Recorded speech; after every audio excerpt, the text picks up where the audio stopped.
अब आप मेरे साथ संविधान की शपथ लेंगे और ये शपथ क्यों ली जा रही है इस बात को भी मैं बताऊंगा आपको। लेकिन आप अपने अपने जो बैठा हुआ अपने स्थान पर बैठ जाओ, जो 500 लड़के खड़े,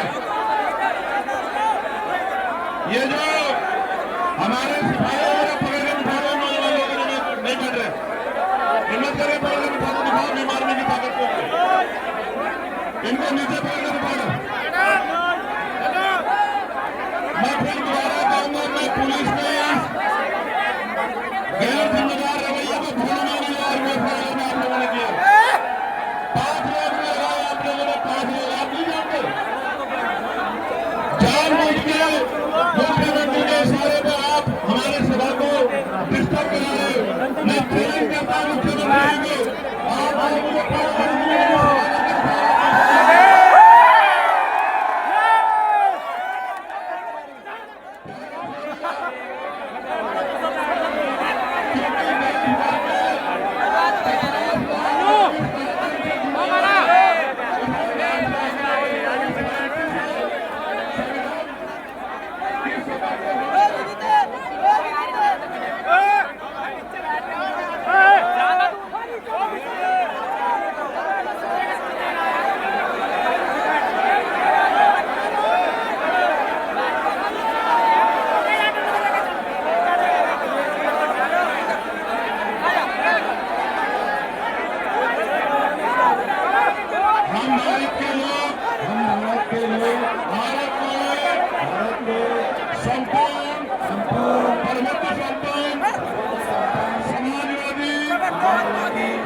आप तथा उसके समस्त नागरिकों को सामाजिक, आर्थिक और राजनीतिक न्याय, विचार, अभिव्यक्ति, विश्वास, धर्म और उपासना की स्वतंत्रता, प्रतिष्ठा और अवसर की समता प्राप्त कराने के लिए तथा उन सब में व्यक्ति की गरिमा और राष्ट्र की एकता और अखंडता सुनिश्चित करने वाली अनुता बढ़ाने के लिए हम सभी संविधानवादी आज दिनांक 26 नवंबर 2025 को संविधान दिवस के अवसर पर इस ऐतिहासिक संवैधानिक अधिकार बचाओ, भाईचारा बनाओ, जनसभा के माध्यम से पूज्य बाबा साहब डॉक्टर भीमराव अम्बेडकर जी के द्वारा लिखित भारत के संविधान के प्रति अपनी अटूट निष्ठा प्रकट करते हुए शपथ लेते हैं कि हम संविधान के मूल स्वरूप लोकतांत्रिक आदर्शों, वैज्ञानिक चेतना और समतामूलक व्यवस्था को सुरक्षित, संरक्षित और सशक्त बनाए रखने के लिए दृढ़ संकल्पित है। जय भीम, जय संविधान। बहुत बहुत धन्यवाद प्यारे साथियों। अब मैं अपनी बात की शुरुआत करूंगा। करता हूं कि अगले 30 मिनट 40 मिनट आप बड़े धैर्य से मुझे सुनेंगे, क्योंकि ये कार्यक्रम 3 मंडल का कार्यक्रम है। इसके अलावा देश भर के लोग इस कार्यक्रम से सोशल मीडिया के जरिए जुड़े हुए हैं। अगर आप सच में मुझसे प्यार करते हैं, सच में परिवर्तन करना चाहते हैं, सच में ताकत बढ़ाना चाहते हैं, तो चाहे एक टांग पे खड़े होना पड़े, अगले 40-45 मिनट इधर से उधर मत हटना, अपनी बात को सुनना और उस पर जाके अमल करना। ये देख रहे हैं, ये क्या है?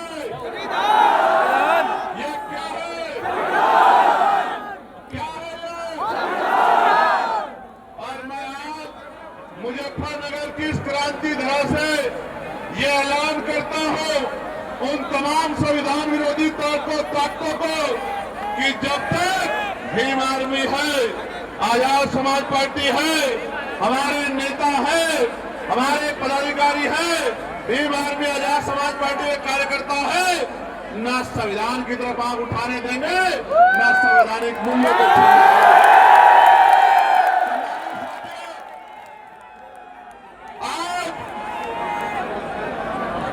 आज इस मुजफ्फरनगर की धरती पर ये जो ऐतिहासिक जन सैलाब आया है, ये चेतावनी है दिल्ली और लखनऊ में बैठी सरकारों को कि आप शाम दाम दंड वैध यूज करके हमारा मनोबल गिराने की कोशिश कर सकते हो, लेकिन कामयाब नहीं हो सकते।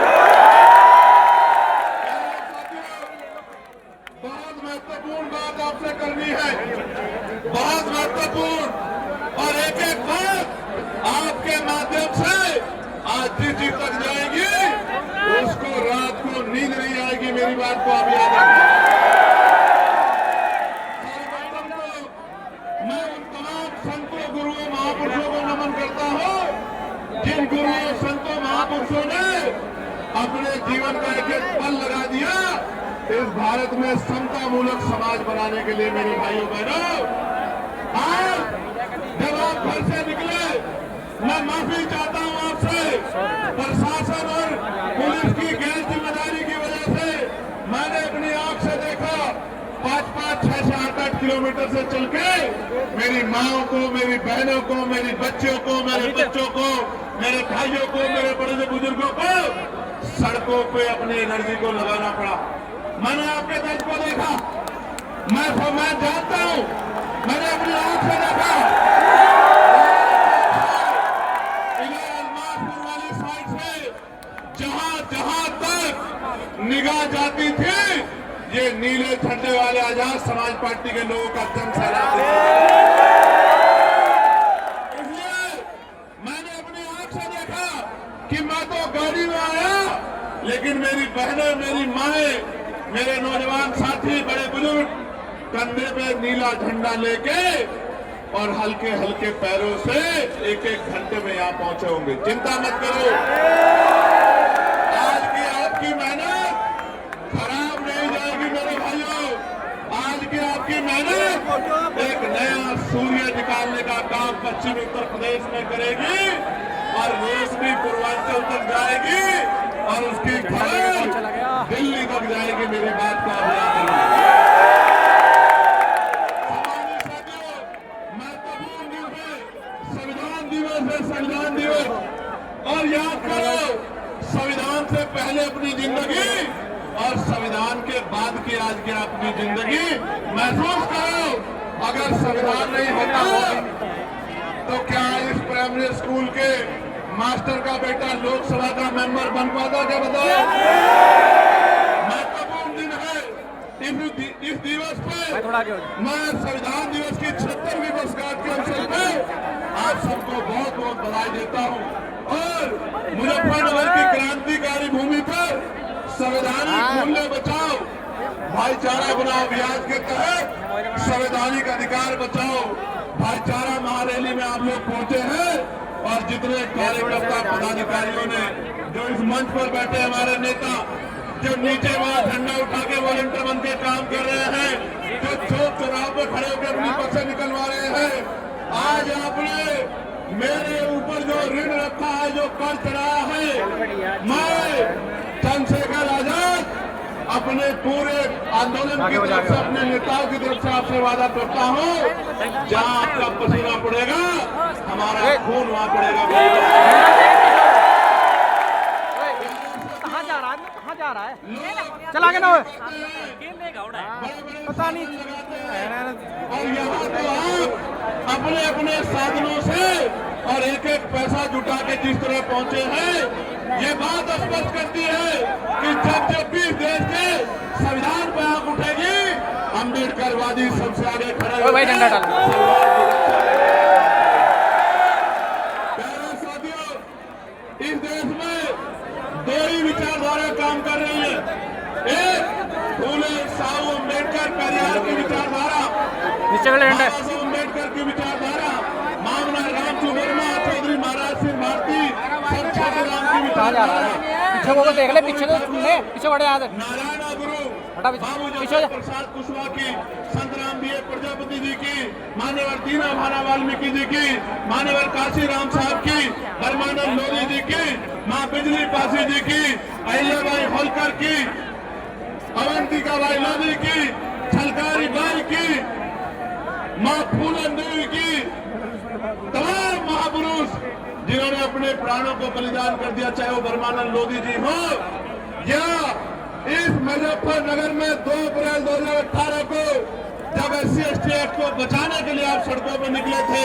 मेरे आज भी याद है, मेरे लोगों, मेरे आज भी याद है, मैं जेल में था और आपने आंदोलन किया था। यहाँ अमरेश गाजरा मेरा छोटा भाई पुलिस की गोलियों का शिकार हुआ था, मेरे आज भी याद है। सरकार नहीं ढूंढ पाई कि आपके भाई को गोली किसने चलाई थी और हजारों नौजवान मुकदमे लगाकर उनको जेल भेजा गया। जब मैं बात को आगे बढ़ाऊंगा तो मैं पूरी बात रखूंगा। मेरे लोगों, प्यारे साथियों, इन दोनों विचारधाराओं में जो कोई राजकाज में रहेगा उसी को आगे बढ़ने का अवसर मिलेगा और जो राजकाज में नहीं रहेगा उसको ये सरकारें कुचलने का काम कर देंगे। मेरे लोगों, इसलिए इन दोनों विचारधाराओं में जो संघर्ष चल रहा है, पहली फूले साहू पेरियार अम्बेडकर की विचारधारा और दूसरी मनुवाद की विचारधारा, जिसकी सरकार आज केंद्र में और राज्य में बैठी हुई है, इन दोनों विचारधारा में जो संघर्ष चल रहा है, जो सत्ता में बैठेगा उसी को आगे बढ़ने का अवसर मिलेगा।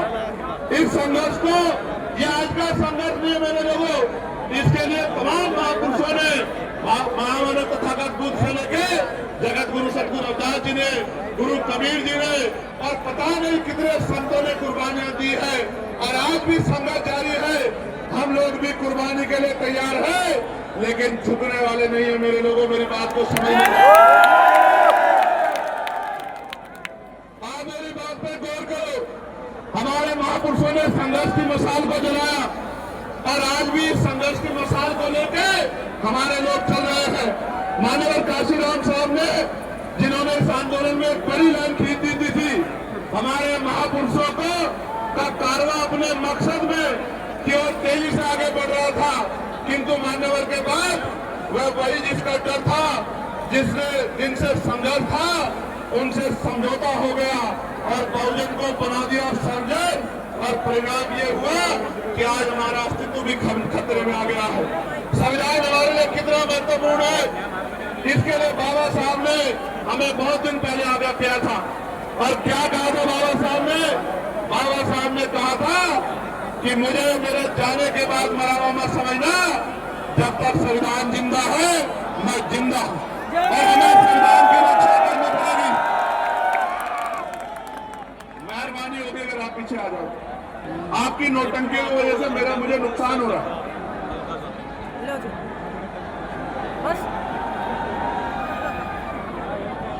क्या मैं ये मानूं कि ये मेरे लोग नहीं है?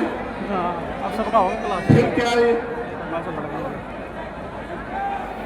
शांत रहो, अपनी अपनी जगह खड़े रहो। बहादुर हो ना? बहादुर हो या नहीं हो? टांगे कमजोर तो नहीं पड़ी है? अभी तो मैं घोषणा करूंगा, मेरे साथ लंबी लड़ाई लड़नी है, पैदल यात्रा करनी है, डटे रहो।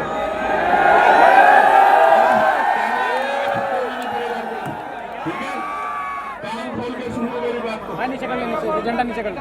इसलिए संविधान दिवस के मौके पर आज आप लोगों को बुलाया गया है कि आज संवैधानिक मूल्यों को बचाना है और भाईचारा अभियान के जरिए जनपद मुजफ्फरनगर में पहली रैली है। आज से यह यात्रा देश भर में संविधान की रक्षा और सुरक्षा तथा संवैधानिक मूल्य बचाओ और इस संवैधानिक अधिकार के प्रति देश के समस्त नागरिकों में चेतना, जागृति और जन जागरण पैदा करने का काम करेगी आज की ये रैली। बीजेपी ने तो षड्यंत्र से अच्छे दिनों का झांसा देकर गरीब जनता को गुमराह करने का काम किया। असल में तो अच्छे दिन हमारे तब शुरू हुए थे जब बाबा साहब अम्बेडकर ने 26 नवंबर 1949 को संविधान सौंप दिया था और 26 जनवरी 1950 को संविधान लागू हो गया था। हमारे अच्छे दिन तो तब शुरू हुए थे, लेकिन हमारे साथ धोखा क्या हुआ? हमारे साथ धोखा ये हुआ बताई जब राजकाज हमारा बनेगा, जब लोकतांत्रिक व्यवस्था में सीएम हमारा बनेगा, पीएम हमारा बनेगा, तब जाके हमारे अच्छे दिन आएंगे। और जब तक सीएम पीएम हमारा नहीं बनता, हमारे अच्छे दिन नहीं आते मेरे लोगों। आपको याद होगा पहले जब हमारी पिछली सरकार चली, हमारी सरकार थी 2007 से 12 हमारी सरकार थी, हमारे लोगों की सरकार थी, गरीबों की सरकार थी। जब जब हम पे राजकाज आया है, हमने हर एक व्यक्ति के अधिकारों को संभालने का काम किया। हमें अपनी ताकत को समझना पड़ेगा। हमें हमारी लड़ाई किसी जाति से धर्म से नहीं है, हमारी लड़ाई देश में राजकाज की है, अधिकारों की है। ये जो कुर्सी में बैठे हैं ये अधिकार देना नहीं चाहते और हम बिना अधिकार के चैन से बैठना नहीं चाहते, ऐसा लड़ाई है।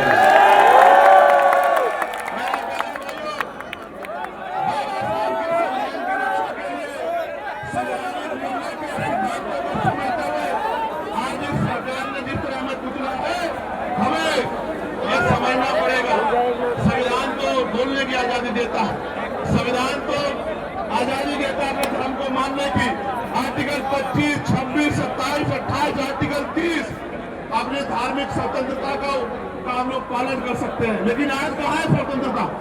आज तो अगर एक शब्द आप कह दोगे तो बुलडोजर चल जाएगा। इनके खिलाफ कोई बात करेगा तो ये बुलडोजर से उसका घर जमीन कर देंगे। ये हम अपनी आंखों में देख रहे हैं। इनका और जो इनसे ना डरे, जो इनका मुकाबला करे, उस पर ईडी लगा देते हैं, सीबीआई लगा देते हैं, इनकम टैक्स लगा देते हैं। और जो इससे भी न रुके उसके खिलाफ तमाम तरह के षड्यंत्र करते हैं।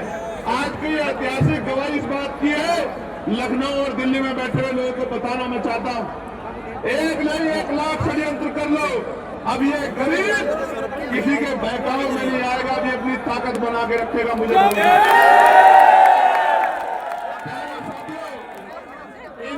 इनका कोई विरोध करे तो वो राष्ट्र विरोधी हो जाता है, इनका जो समर्थन करे वो राष्ट्र हितैषी हो जाता है। जो इनकी पार्टी ज्वाइन कर ले, ये भाजपा की बात कर रहा हूँ, वो ईमानदार हो जाता है। और जो इनकी पार्टी से अलग रह के काम करता है उसको ये आरोप लगाने का काम करता है। हमें समझना पड़ेगा कि अगर आज नहीं जागे तो 50 साल बाद ये देश कहाँ खड़ा होगा, हमारे लोग कहाँ खड़े होंगे, इस बात को हमें समझना पड़ेगा। और अगर हमने ये नहीं समझा तो वो दिन दूर नहीं है कि हमारी आने वाली पीढ़ियां फिर से इस प्रदेश में गुलाम हो जाएंगी।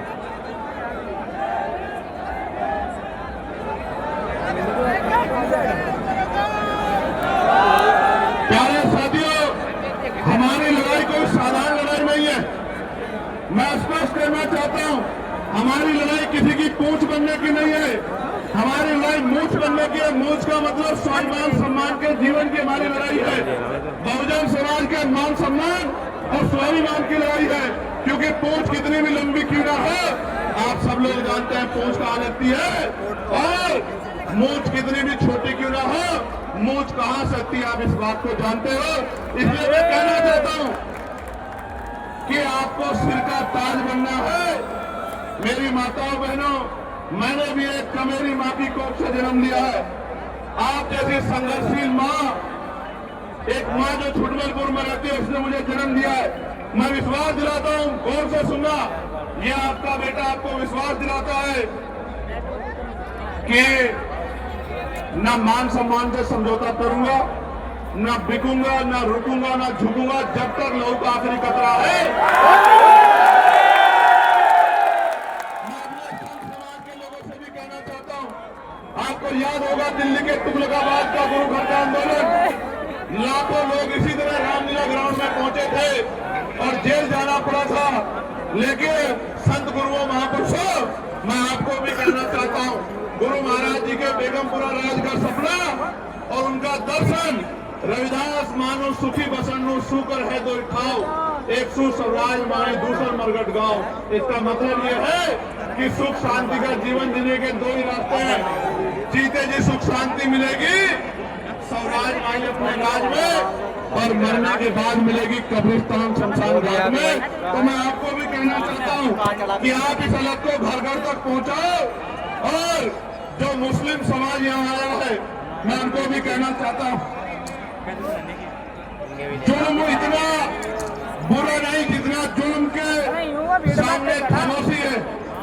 दोनों शिकरों में आने वाली पीढ़ियां गुंगीदारी हो जाएंगी और खुदा भी इसको उनकी हालत नहीं बदलता जो अपनी हालात को बदलने का प्रयास नहीं करेगा। प्यारे साथियों, आप मुझे जानते हो नहीं जानते हो, मैं वही चंद्रशेखर आजाद हूं जिसने 16 महीने जेल काटी है। याद है नहीं याद है? मैं वही चंद्रशेखर आजाद हूं जो एनआरसी में झंडा लेके जमा मस्जिद पे खड़ा था ये बताने के लिए